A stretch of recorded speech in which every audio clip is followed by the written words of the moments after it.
Treasury Secretary Paulson this week commending Communist China for its role in ensuring global economic stability, as he put it. Secretary Paulson also calling on the next president to see China as a growth opportunity for American companies. But as Bill Tucker now reports, Communist China is only increasing its unfair advantage at the expense of American workers. We look forward to U.S. Treasury Secretary Henry Paulson heaped praise on China in a speech in New York Tuesday night. It is clear that China accepts its responsibility as a major world economy that will work with the United States and other partners to ensure global economic stability. But even as Paulson spoke, Communist China's leaders were busy taking action which show the country's first priority is not the world, but itself. China raised the subsidies on more than 3,400 products that Chinese manufacturers export.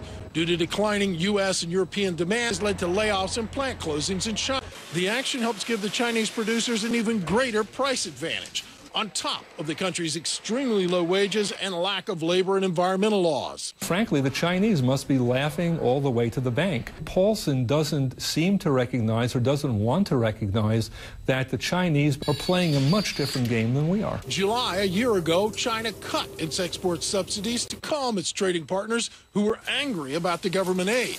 But now the Chinese economy is slowing, from 10% in the second quarter to an estimated 9% in the third. Critics of current U.S.-Chinese policy say that before we try to work it out with the world, we should take care of America first, just like China takes care of China first. The first responsibility of its government-elected officials is not to have kumbaya moments with communist Chinese. It is to advance the interests of this country for the benefit of its sovereign citizenry. It is time that some people started to remember that, especially those placed in positions of responsibility. Critics like McCotter point out that while communist China was growing at 10%, the U.S. economy was growing at less than 3%. Now, the Chinese, concerned about their slowing growth, have decided to cut taxes on home buying, slash mortgage rates, and according to reports in the state-run newspaper, the China Daily, Lou, a cut in the personal income tax is also under review. Well, they're going to cut taxes over there because their economy's down to 9% growth. We're looking at global recession, and folks are talking about raising taxes. We're doing brilliantly here, I tell you. Bill Tucker, thank you.